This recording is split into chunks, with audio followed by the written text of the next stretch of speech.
Hi, I'm Kelly Hogan. Welcome back to my zero carb life. So, as I was thinking recently about sharing about metabolic reset days, it's a topic that I always cover in session 3 of my group meetings.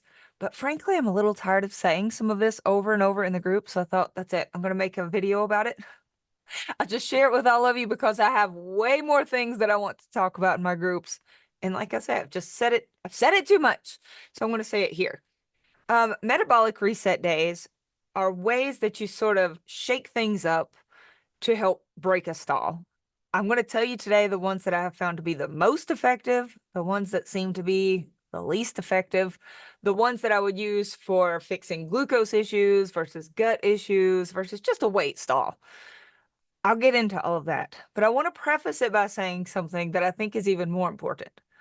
Metabolic reset days and throwing in fasts and hacks and tricks, that is not how I changed my health and lost 130 pounds. It's not.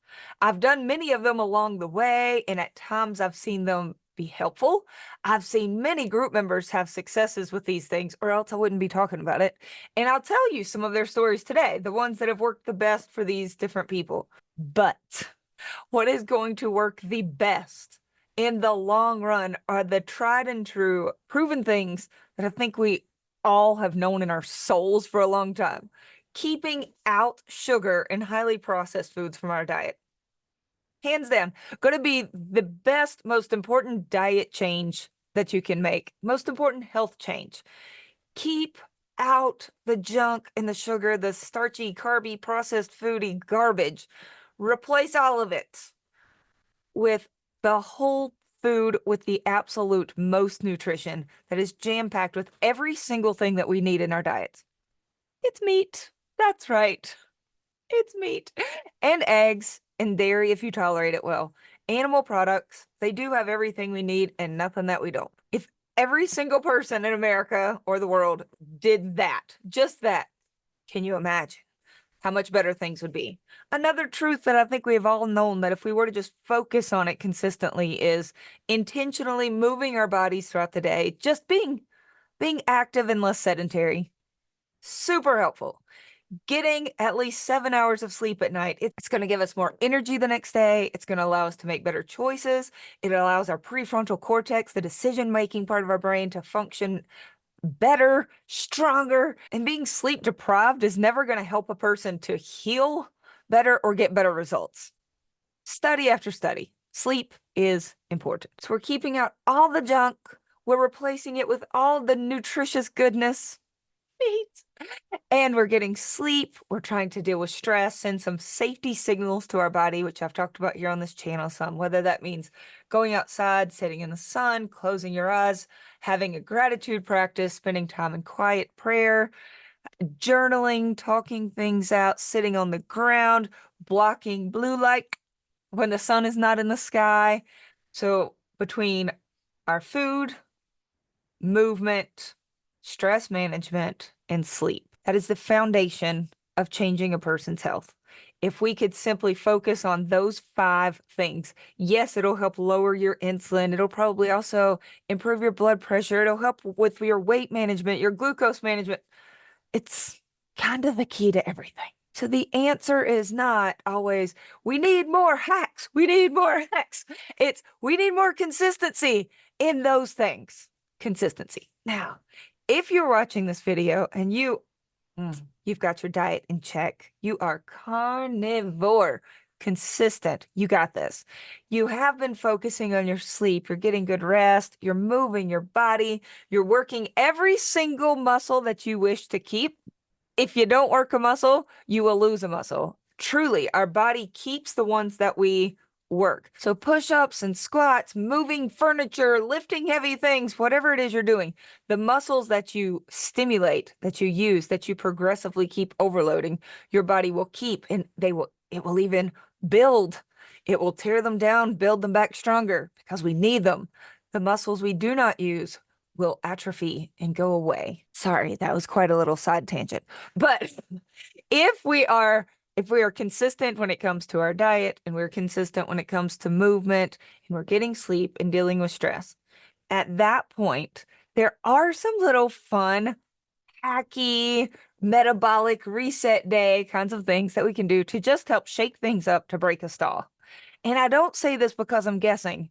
I say this because I've seen them work. And I say this because I've used some of them myself. My body fat percentage, even when I had gotten to this same weight, my body fat percentage has been higher before. And like most people, I would love to see body fat go down, muscle mass go up. I have been tracking that for about 18 months now using use 3 body composition scales. I have the in-body scale, which is the most expensive, considered to be the best. I have also had DEXA scan done. I have a Vivitar scale and I have the Renpho scale. I'll link to all of them below. But by tracking on those scales and also looking in the mirror, wearing, tight-fitting clothing, I can tell if my body fat and muscle mass, like, how are we doing? How's the body comp? And if I were to do one of these metabolic reset days and find, oh, the scale dropped, but I was losing muscle, that is not a win. Okay, so I think that's what I wanted. There's the preface. Focus on consistency. Also, just the scale dropping does not make it a successful fat loss phase or a successful metabolic reset day. We're not just looking to lose weight. We're looking to lose body fat while keeping or growing our muscle. All right. With that being said, I'm going to now do a screen share and talk to you about what is a metabolic reset day and when should we use them. All right. So all of my group members have access to the handbook, which is currently 129 pages. No, there are no tests on this handbook, and it's not even the type of book that you read cover to cover. It's more like, okay, so there's a chapter on getting started and resources there, a chapter on addiction and breaking up with carbs, a chapter on reducing body fat. Every week, the parts that are in blue are the parts that we are focusing on that week. The parts that are in yellow are the parts that I updated that week. There's a chapter on sleep and digestion, emotional eating, SIRS. Okay, there's a lot of stuff here. I don't expect anyone to sit down and read the 129 pages, but if you say, oh, I wonder what lab work Kelly recommends, or how does someone order as a carnivore when they go out to eat? What are some carnivore recipes? All of this is here, along with some worksheets, and a lot of these have videos that go along with them, but I digress. On chapter 3, reduce body fat, I talked to you some in I think the last video I did about burger patty math and how to set up Carb Manager. I also send everybody ways to get 30 grams of protein. I do have good reason to recommend about 30 grams of protein or more at each meal. So I make sure that at 3 times per day, I get at least 30 grams of protein. Okay, so the short version is this. 30 grams of animal protein gives you the leucine that is needed to spark the mTOR that will allow you to have muscle protein synthesis. Okay. In other words, it's really good for your muscles, especially if you are working your muscles to get at least 30 grams of protein per sitting, not just, randomly spread throughout the day, but 30, 30, 30 or more, 40, 40, 40. Okay. Today's topic, focus, Hogan, focus. Metabolic reset days. So a few notes before anybody tries it. I mentioned consistency, but I'll say if somebody is still struggling with sugar, sweet taste, and carbs, I do not think that is the moment when we should throw in fasting and reset days. Focus on job number 1. Get off of those addictive substances by eating enough meat that you enjoy, and work on the consistency before we start changing things up. Okay. Number 2, all forms of fasting and metabolic reset days should make you feel better and not worse.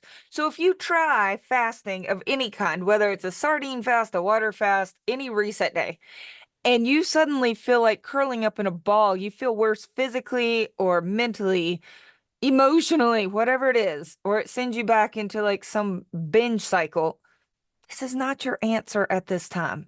Abandon that ship. You could try it again another day if you wish. Number 3, I only suggest that you do metabolic reset days once you've established that you are no longer an undereater. So the way I have group members do that, if they are trying to troubleshoot. I do have intuitive eaters who don't need to track anything. They're just intuitive little happy carnivores. great.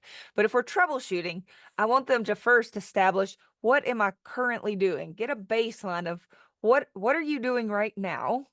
And then compare it to the TDEE, which estimates based on your age, gender, size, and activity level, how many calories someone your size should be getting.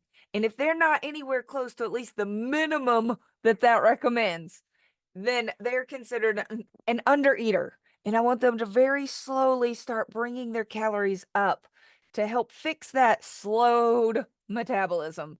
When somebody is under eating, that's not the moment to go, I should throw in some fasts right about now.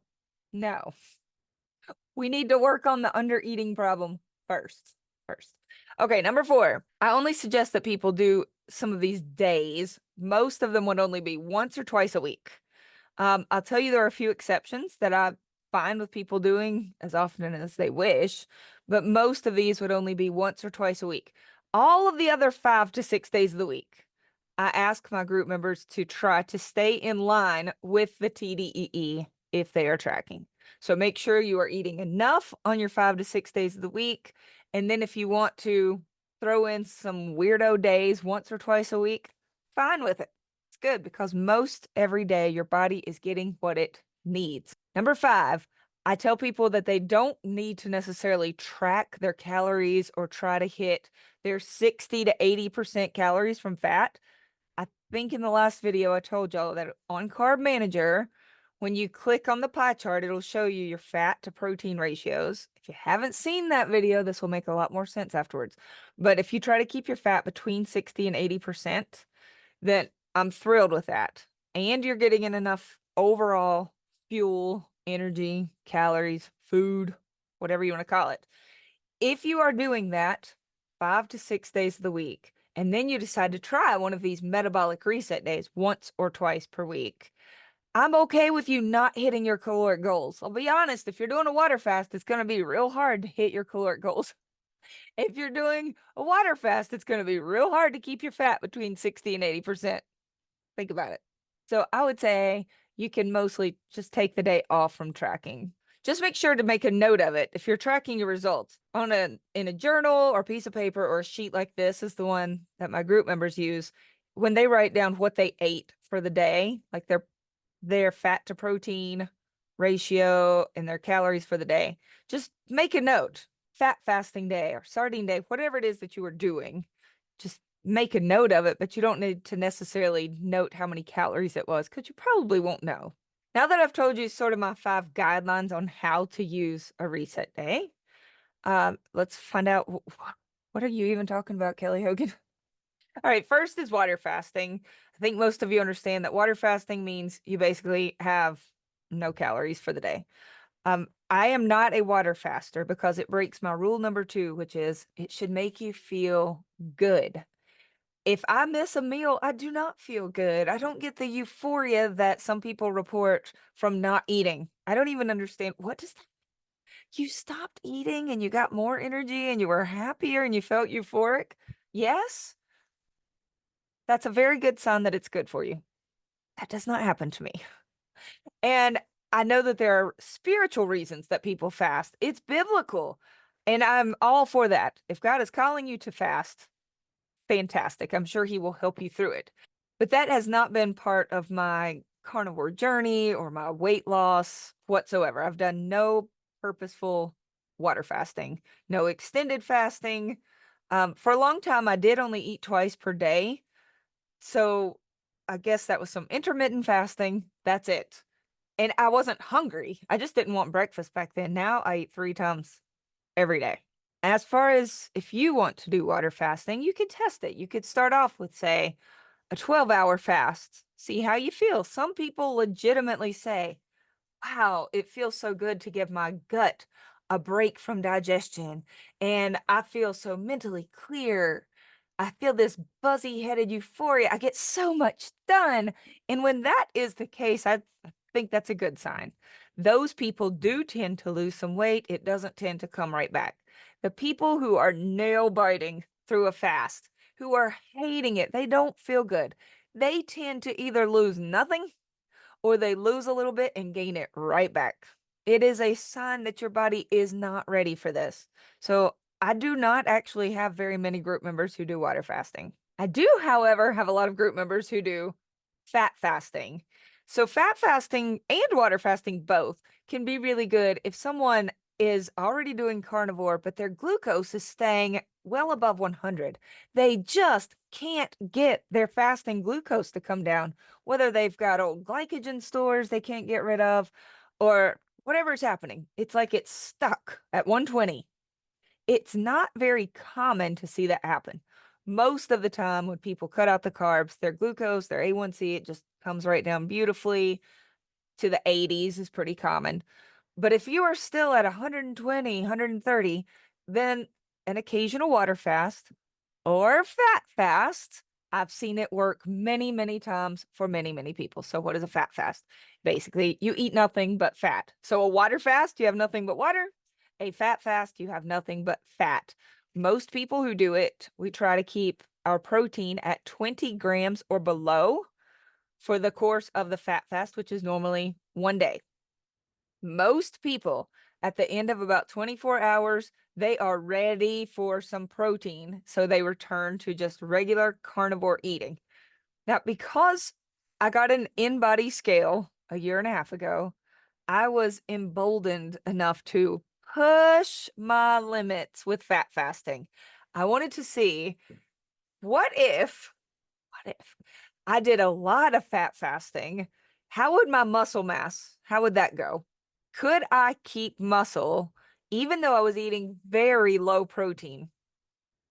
Yes, but I have a very important caveat to that.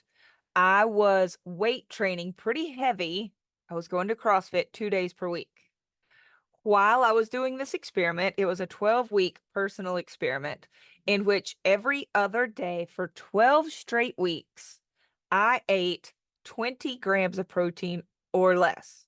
Now, on my non-fat fasting day, so every other day, I was eating standard carnivore, just doing burger patties, ribs, pork chops, whatever my family was eating, eggs. So carnivore day, fat fasting. Carnivore day, fat fasting. Every other day, 12 weeks. At the end of the 12-week, I had lab work done. My numbers were phenomenal. My HDL was super high. Again, I was exercising and eating lots of animal fat. That's a way to get your good cholesterol really high. It was great. My triglycerides were incredibly low. Everything looked good. I felt good, and I had managed to increase my muscle mass during that time. Now, if I was not weight training, I do not think that would have been the case. If I was not weight training and eating low protein, I don't think I would have felt good. And I also do not think I would have kept or grown muscle. And my muscle mass did go up. My body fat went down. Both of those things happened during the course of 12 weeks. It was a win for me. So I am not encouraging anyone to do that. It was not fun. Eating nothing but fat every other day got old. Okay. A lot of people's digestion wouldn't be able to handle it. A lot of people would try it who are not even weight training. A lot of people are not monitoring their muscle mass at home. So who knows what would happen. But I have found that if people will do it once, even just 1 day per week, that they will start to see their glucose numbers start to come down. And I have had people who just today, I've had someone say, I did a fat fast yesterday, the scale dropped, I'm going back to carnivore eating today. It happens frequently in the groups where they will fat fast for 1 day, break a little stall, drop a couple pounds, go back to carnivore eating, doesn't come back, the weight doesn't come back, and then, they do it again next week. If that feels better to your body than water fasting, there's only one way to find out if it's going to work. Just try it. If you hate it, don't worry. There's a lot of other stuff on this list. So let's move on. I want to say just one more thing about the fat fast, though.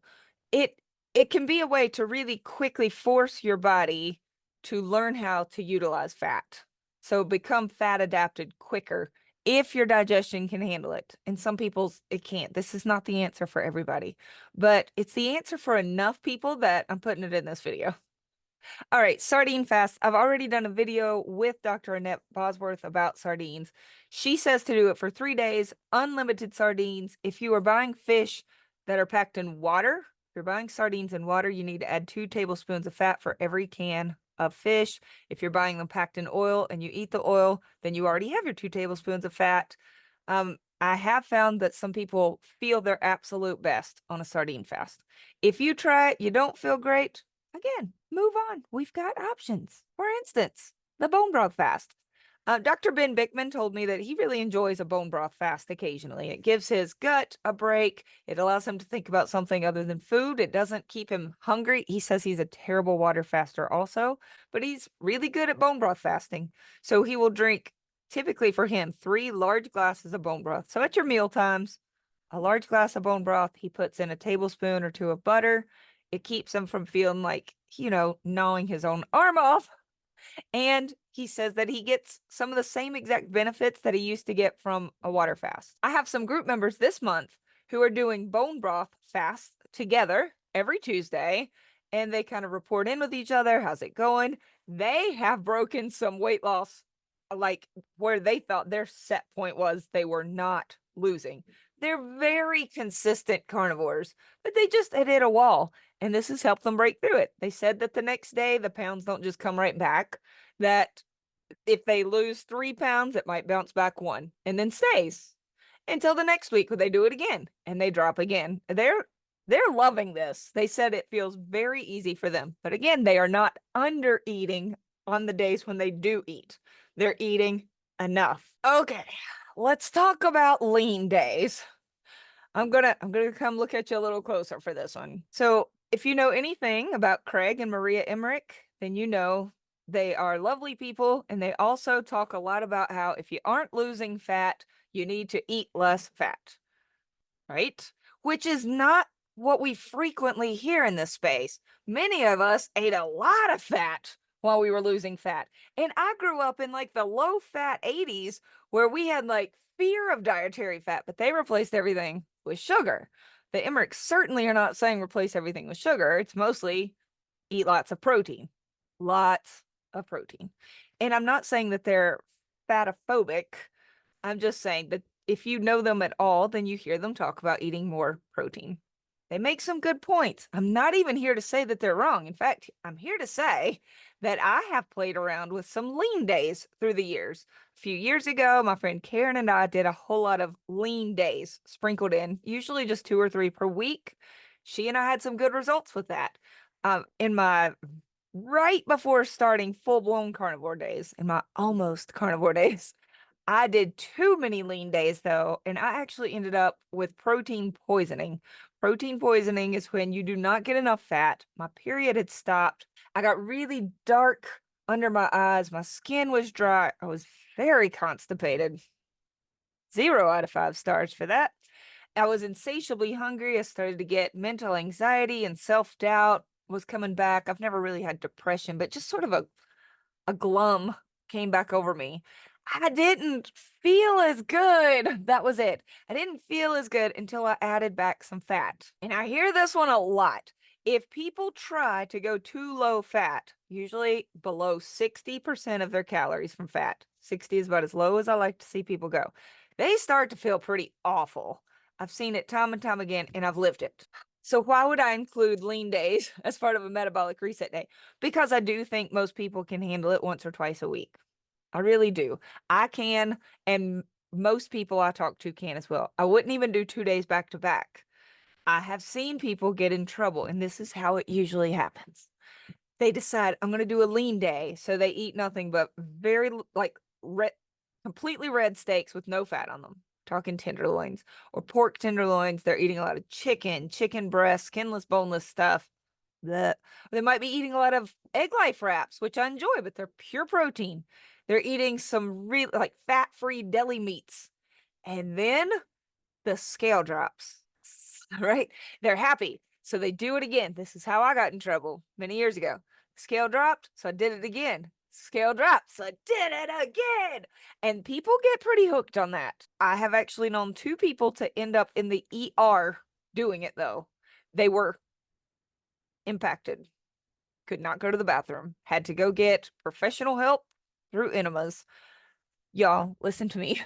Your bowels need you to eat fat. And if you do try lean days, I don't think that's going to happen in just 1 to 2 days per week. But if you try doing it over and over and over, more and more and more, your bowels will let you know when you've gone too far. Your hunger will let you know because, yes, protein is satiating, but not after a while. In the absence of fat, most people say that's really not true. They have to have fat to feel satisfied. Your sleep will let you know. Your hormones, you will probably feel a lack of libido. Your period may stop. If you're a postmenopausal woman, you might start having hot flashes and night sweats again. Our hormones need fat. But if you are eating at least 60% of your calories from fat most days of the week, like at least 5 days of the week, then for the other 1 to 2 days, you can probably do really lean, like low fat carnivore and feel okay. You're going to want some fat the next morning, have it. And then try it again when you feel ready. Just please don't let the scale override what your body is telling you on anything ever. So I'm not here to debate whether or not the Emmerichs are right or high fat is right or low fat is right. I have no interest in that whatsoever. I am simply here to present some options and say you could try these things and then document how it works for you. And that's the only way you're going to know. Don't take my word for it or anyone else's. Just how does your body respond? Okay, next up is an egg fast. So I've only done one egg fast. I thought it was really easy and satisfying. I didn't limit how many eggs I ate at all. That day, I had 12 chicken eggs and 12 quail eggs. I had 3 tablespoons of the Primal Kitchen mayo throughout the day. Felt great. I enjoyed it. Went well.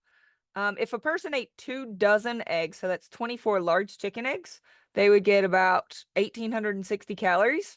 So, I mean, you can do an egg fast, eat 2 dozen eggs, and you wouldn't even be under eating and you might feel great. When would that not be a good idea? Well, if you're sensitive to eggs. So if you have an egg allergy, I wouldn't do that one. If you have a sensitivity to the protein that is very high in chicken egg whites, you could try doing it with just the yolks. You could try doing it with duck eggs, or you could just not try this one at all, which if I had an egg sensitivity, I wouldn't do it. I'll tell you that the people who I see have the best results with it tend to follow the lead of Anita Breeze. She is the ketogenic woman, and she has had some really good success doing egg fasts. And she says, I'll link to her channel below. She's got lots of recipes when it comes to egg fasts. But she says that for every egg that she eats, she adds about a tablespoon of fat. So if she's making like chopped up egg salad with 5 eggs, she's going to add about 5 tablespoons of mayonnaise or butter or whatever. Her recipes add the fat to it. And she said that's when she feels really great when she does it. And she ends up losing weight. And she says it's not one of those fasts where the weight just comes right back on afterwards. Because what good is that? I'll tell you, I don't think this is the most popular of the fasts or reset days. I don't know that many people who have done it. But in my group yesterday, my 7 o'clock group, a woman who goes by Chris said that she just did a 3-day sardine fast last week. She dropped 7 pounds, regained 1, and then lost it. So she's down 7 pounds.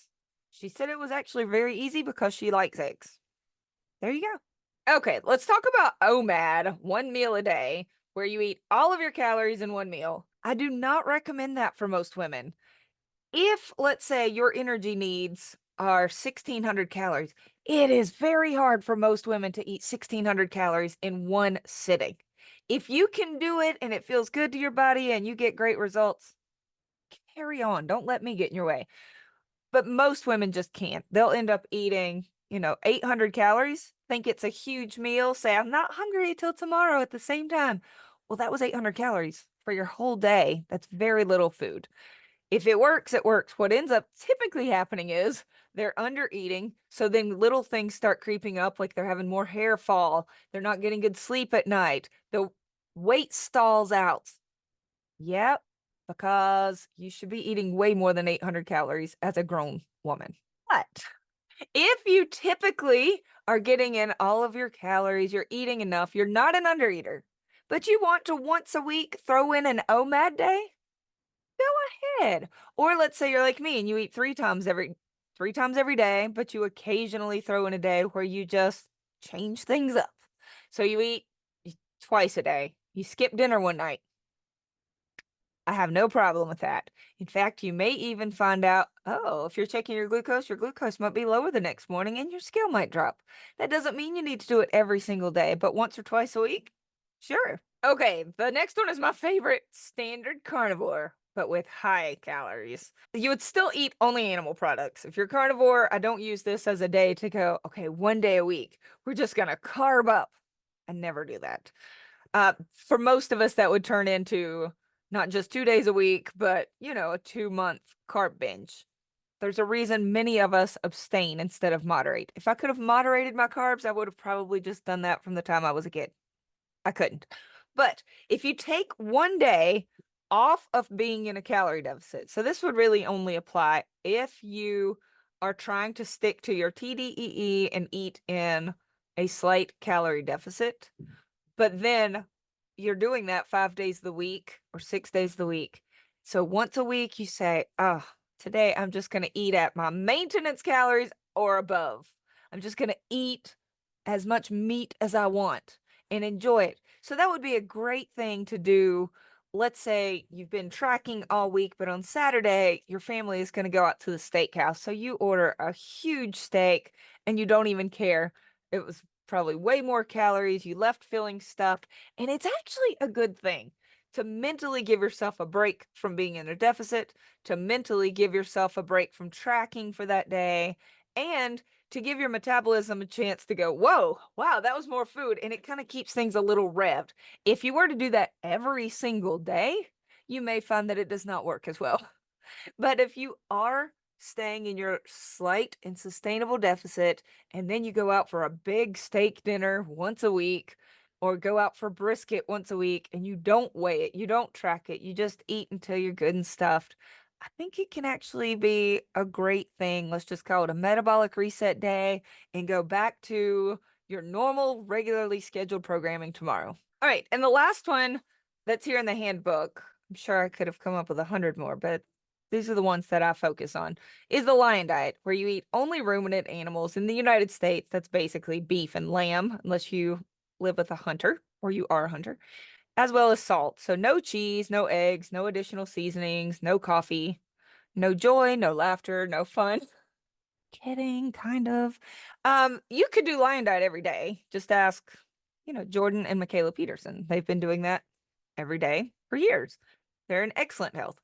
But it could also be used as just a sporadic thing where once in a while you're give your body a break from the coffee and the seasonings and all the other things just to go to a pure elimination day. Some people find, oh my gosh, I actually slept better that night and I lost weight. What? And so they can just throw those in occasionally. They aren't ready to say, I'm going to do lion diet forever, or even I'm going to do lion diet for 30 days. But they say maybe, every Thursday is lion diet day where I'm just going to have beef burger patties all day long, just salt. I'll skip the coffee that day and, go back to being happy tomorrow. I'm kidding. I know some of you do lion diet. It's awesome. I did it for several months myself. I'll tell you that just simply doing lion diet does not guarantee that you're going to lose weight.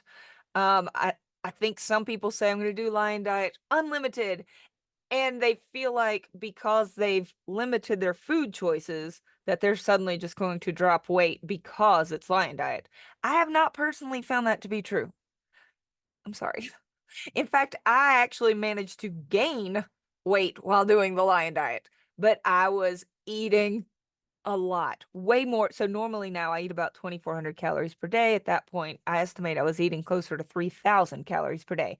And yes, I can put on some weight. I didn't become obese again or anything, but I was able to put on about 23 pounds. That did not look like pure muscle. I'll be honest. I didn't have a body composition scale back then. It did not feel like pure muscle mass on me, but I was eating large amounts of beef every day. And I felt great. And I got my period back. And I then ended up pregnant. So I'm not saying it was a fail. This was a total win. I'm just want to be honest. It doesn't guarantee that you're going to lose weight. You could eat 7,000 calories of beef per day and possibly gain weight. That's all I'm saying. But if you find out that you can eat 7,000 calories of beef per day and lose, you have all my respect. Please do that. That is amazing. Please always eat the most you possibly can while getting positive results. All right, so I'm going to explain how a person might schedule in some metabolic reset days. But first, I want to say this. If you're new to carnivore or you're just struggling to stay carnivore, I would not worry about calories at all. Just eat meat till you're satisfied enough to not even think about carbs. Okay. Secondly, if you're already thriving as a carnivore, you're happy with your results, I also would not worry about calories or reset days. Just keep eating the meat that makes you feel great. I am talking today more for the people who are already doing all of the things and they just need help shaking things up a little bit. They're looking for some ideas to try while still sticking with the top things that are going to give them those results, those 5 foundational things. I'm not even going to say it again right now. If you forgot, just go look at the beginning of this video. Here we go. If you were to put this onto a calendar, so let's say you have a blank calendar that's sideways, and you want to schedule in reset days. Most days, I would say that if you're wishing to lose weight, then I would just do standard carnivore and have a 10 to 20% caloric deficit. So my group members look at the TDEE and it already gives them their 10 to 20% deficit. If you're able to lose weight without worrying about that whatsoever, great, carry on. But this is what most people would do. So let's say that your maintenance calories are 2,000. And so for you to stay in a deficit, you're eating 16 to 1,800 calories per day. And you're moving your body, getting sleep. Oh, wait, I wasn't supposed to say it all again. Okay, you're doing the things. That's what you're going to do most every day. That's what most of this calendar is. It's just straight up consistency. But if one of those things that I just mentioned sort of stood out to you, like you thought, I have heard Maria Emmerich talk about lean days and I want to try it, throw one in. You could throw in a lean protein day. Or you say, I've heard some folks talk about fat fasting. I think I could do that. I'm drawing more towards the fat than the lean. Throw in a 1-day fat fast. Throw in a 1 day of high calorie, no tracking, still carnivore, but high calorie, but no tracking. Throw in a day of bone broth fasting or sardines, an OMAD or a 2MAD. And the rest of the days, just make sure you're eating enough, that you're getting adequate nutrition, that you're sticking with the foundational things. One of my favorite parts of group meetings is hearing about the different things that people have tried. When people come back and say, oh, I did try that sardine fast. Let me show you what's happened with my numbers ever since. Or let me tell you what happened when I did that fat fast last week or protein fast.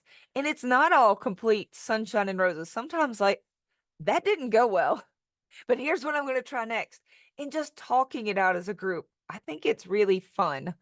Always with the underlying realization that what we do in our day-to-day lives, the lifestyle changes and the overall diet changes are far more important than all of these fun little tweaks and hacks and challenges. But if a tweak, a hack, or a challenge gives you some insight or allows you to break a stall and keep it off, or helps you to go, oh man, I felt so much better on that fat fast. It makes me think maybe I do need a little fat. Or I felt so good on that lean day that it makes me think maybe I need a little more protein. If it brings you some answers or it brings you some results, total win in my book. And again, my job as a coach is not to convince somebody that this way is right or that way is right. It is to help explain the different options, what they are, what I have seen work, the best practices that I've seen on each of the things, and then encourage them to go with where their curiosity leads them, but to show people how to document their results afterwards to know if it was truly a win for them. Okay, if you'd like to work with me, I would love to see you there. The information is listed below, and I hope you're having a great day. Eat the meat, save the humans. Bye.